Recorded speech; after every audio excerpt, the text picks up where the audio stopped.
when building a brand, you have to be bold, you have to be daring, you have to make up your mind that you are here to do this. It's no joke. You're going to lose money. You're going to be. Do you know what it means? Like, it's like the bamboo tree theory. Yes. It takes 5 years. Yes. You plant the bamboo tree, and nothing is showing at the surface for solid 5 years. And then within those 5 years, apparently research shows that an average brand dies between 0 to 5 years. Ladies and gentlemen, my name is Oluwapelumi Jude Johnson, aka DADDYMEE'S. I'm using this opportunity to invite you to my podcast titled DADDYMEE'S Playground. It's going to be an exciting moment on this show with me, a time of solid entertainment with the truth being told. We shall be discussing so many issues on this program, from politics to religion, business, entertainment, and trending issues in a way you have never experienced before. I will be your host and anchor on this program. It's going to be an exciting moment with me on DADDYMEE'S Playground. Don't be left behind because it's going to be interesting. See you on the playground. Yes, you are welcome to DADDYMEE'S Playground.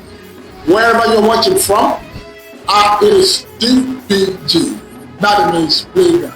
As usual, on this program, I told you we'll be bringing people from all walks of life, businessmen and women, musicians, entrepreneurs, sport personalities, and so on. So today I have someone in the studio with me.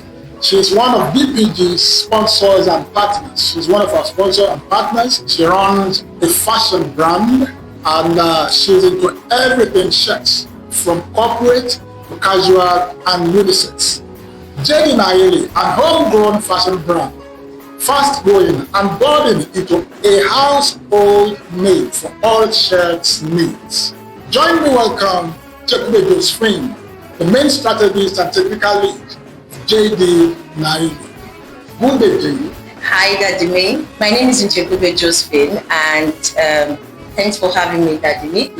I'd really like to talk about the business aspect of Josephine and with regards to Jdnahilie. Like I always say, I am the chief sales girl or chief strategist and head of technical planning of Jdnahilie, and that's basically because I don't like this cliche of CEO this and all of that. People who's really been through the hazards of business come out and say they are CEOs because they launched the brand. But basically for me at this stage would be everything the strategy of Jdnahilie. I come up with the strategy for Jdnahilie, come up with the designs, and then of course I route the media team in terms of how we want to push our sales, because it is a digital business and we sell online and all of that. Basically, I come from a fashion, will I say sixth generation of fashion gurus. So six generations, like great grandma, grandma, mom, and aunts, all into the fashion industry. Wow. My mom used to own a popular brand back in those days in the 90s. It's called Canio Fashions, and she was into everything, sewing of wedding gowns. Unfortunately, I didn't go that direction. I went into science. I'm a scientist, and that's why I said I want to just focus on the business aspect of JD. I'm a scientist by profession, but there is that passion inside of me for fashion, and that led me to coming up with Jdnahilie 3 years ago. And that's it, DADDYMEE. Mm-hmm. Well, that's how billionaires millionaire talks. They don't want you to know, how they make their money. Well, anyhow, I don't want to dwell much on that. Let's quickly go on a break. We'll soon be back. Thank you.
to DADDYMEE'S Playground.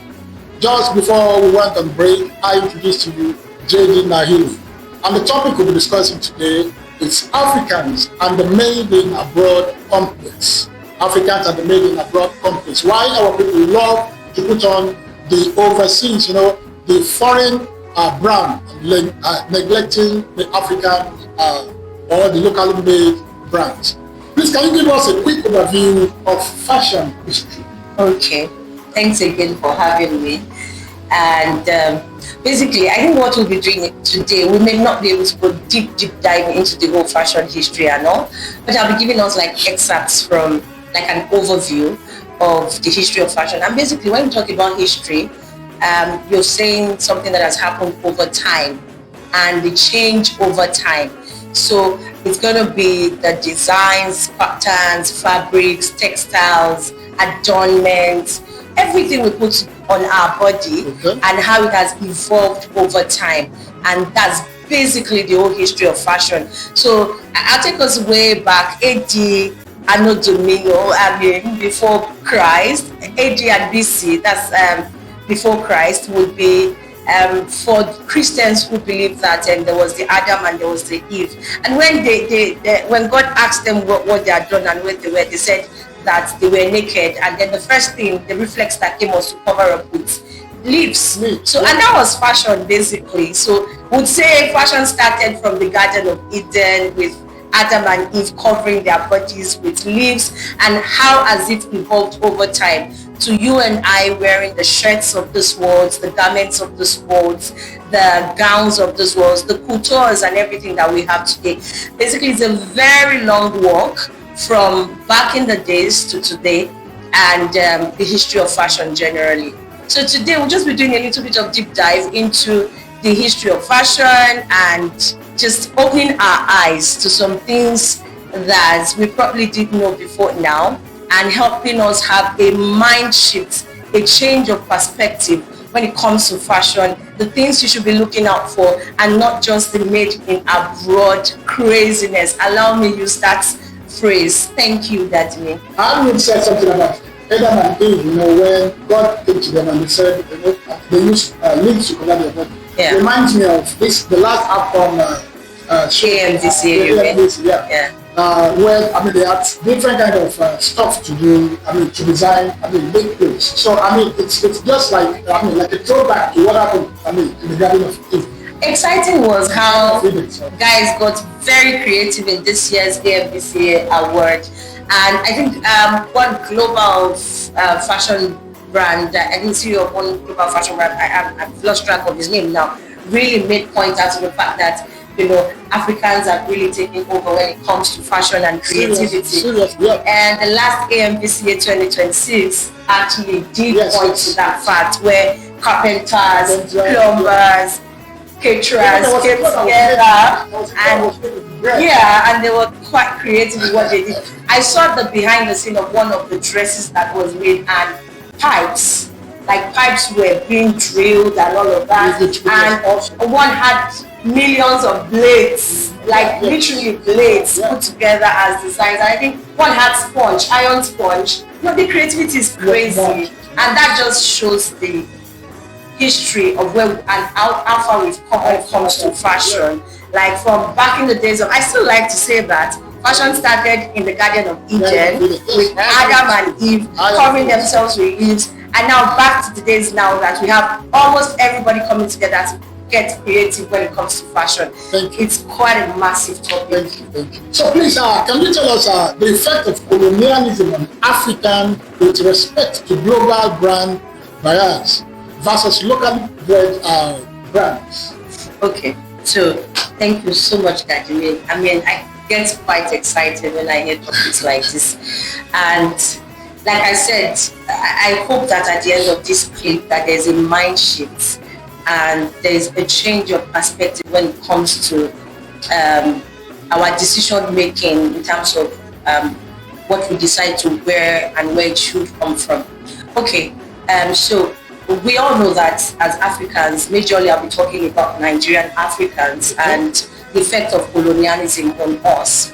And it spiraled back to our forefathers, where they literally had natural golds, diamonds, and all of that, and they would sell it for piecemeal. I'll call it piecemeal because the advantage of the whites over us is the fact that they've grown massive when it comes to technology and way back. So imagine when our parents didn't even know there was something called cutlery to eat, and these guys would bring gold cutleries to them, and there was just some sort of excitement, and they would give away their lands that had natural resources for piecemeals, but they didn't know it was all about working on their mind. So the colonial masters really did work on our forefathers and their mind, and unfortunately the grip is still there today. And you see this is very, very popular with the Black Americans in America, where they really want to work hard and then go spend their hard-earned money on brands, global big names of today. They want to wear Gucci. It gives them some sort of status, feeling like they are big boys. Until you wear those big names, you've not arrived. It's the effect of colonialism, where you do not appreciate yours. The white man has made us believe that there is the superiority complex of their brands versus what we have locally. And colonialism has done more harm than good, I must really say. It has done more harm than good. And the effect is, our mindset is, we see our things as inferior, our fashion as inferior. We see basically everything that made in Nigeria, made in Africa as inferior compared to global brands. So today, I would wear a shirt, and I'll probably wear a nicely curated Ankara piece, which is so full of creativity and should be appreciated. And someone else would wear like the Gucci brand or something, and then they'll still see, in terms from a status point, would be seen, more superior than, that local outfit.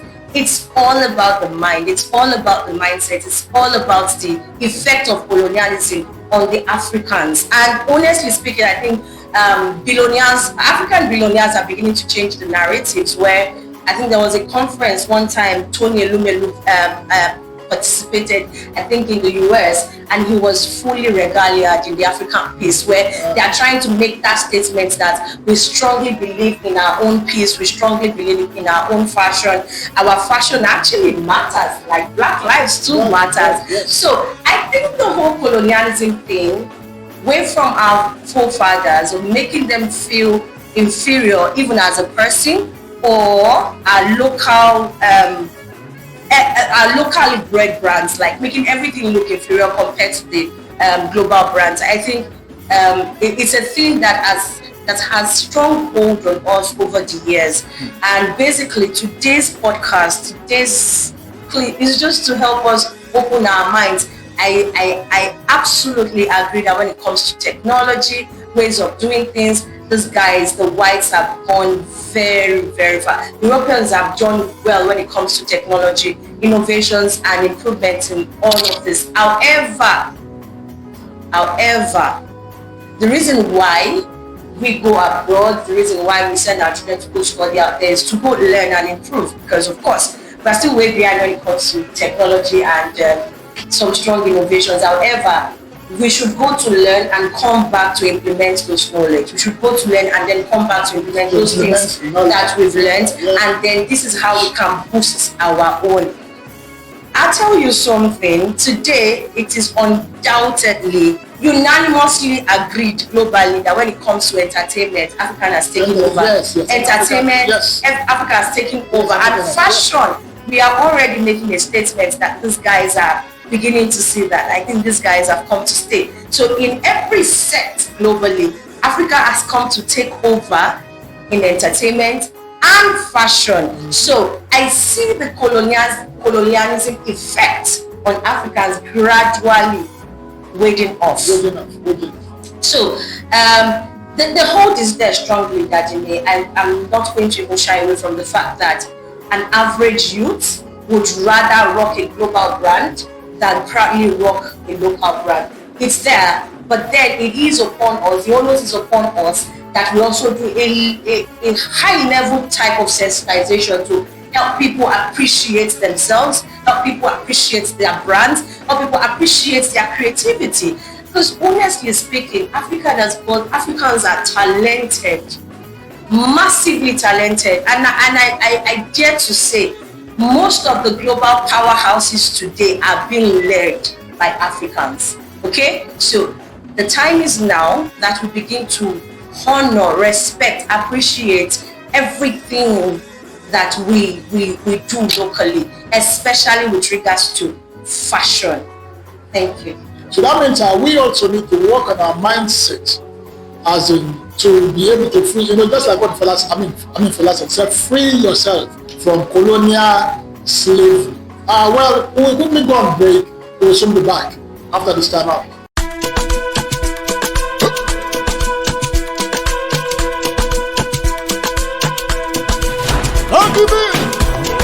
Mo like Jésù gan, mo fẹ́ràn Jésù gan, mo ní mo like Jésù gan, mo fẹ́ràn Jésù gan, because anyway. So you are welcome back to DADDYMEE'S Playground. Before we went on break, our host said something about the colonial effect on our mind. That we need to set ourselves free. Well, let's leave that and move. Let's move forward a little. Jdnahilie, sorry, ma'am, you have a fashion brand, and I would like to ask this question. What's the life cycle of building a brand? The life cycle of building a brand, and tell us your experience building one to it. Okay, so I think thanks, Jdnahilie. I'll just cast our mind back to what I said at the beginning when I said I come from 6th generation of creatives like fashion brand owners and all of that. I dare to say that I come from the Delta part of Nigeria, Delta State part, the Ogwashuku side, and there's this local fabric that we are popularly known from. It's called the Aqua. I'd like to say that I come from the generation of people, Aqua Ocha. I come from the generation of people who actually started this fabric. Like it came from my lineage. So my great grandparents were the first merchandiser for Aqua Ocha. So basically, you'll see that it's in the blood. Yeah, there's somewhere in the blood that really loves fashion. Even first degree, second degree in science and all of that. However, fashion has come to stay as my number one passion. And when it was time to look into what to do outside, professional career and all of that, fashion was easy to just think of. But yeah, there is a life cycle for building a brand. And honestly speaking, you'll see that there's a drop in my tone. It's not for the weak-hearted. It's not for the faint-hearted. Building a brand is not joke. It's not water. It's not ABC. It has to do with a lot of the mental work. It has to do with a lot of you have to be bold. You have to, that audacity must be there, because first and foremost, I'll come back to the brand life cycle, but going to, you want to locally make shirts where there are big names already, like, and the class of people you'll be selling these shirts to are people who classism, in quotes, is something for them. The 9-to-5ers, they fall into those classist type of people. Yes. So they like to wear brands, they like to wear big names, they like to feel among, in the midst of their colleagues. So how do I even start from selling locally made shirts to them, and how do I want to even survive the whole, and I've had it, I'm coming back to that. So this just shows that starting a brand is no joke, especially when you are trying to create a niche where big names already exist. Yeah. So for me, I say the life cycle of research shows that it takes 15 solid years to build a brand. And I always tell people that it's different from buying and selling You could decide to get some products from China and just sell and all of that. It's totally different from building a brand. Building a brand takes a lot more. Building a brand takes, you are building credibility, you are building a name, you are building a community of people. Till tomorrow, nothing you say to some Africans, they will always go for their Hays and Curtis shirts. Till tomorrow, nothing you want to tell an average crazy Gucci girl that will make her not go for her Gucci. However, when building a brand, you have to be bold, you have to be daring, you have to make up your mind that you are here to do this. It's no joke. You're going to lose money. You're going to be. Do you know what it means? It's like the bamboo tree theory. It takes 5 years. You plant the bamboo tree, and nothing is showing at the surface for solid 5 years. And then within those 5 years, apparently research shows that an average brand dies between 0 to 5 years because it's frustrating. You're not getting what you're putting in, is not commensurate with what you are getting, and then you just want to give up. And a lot of brands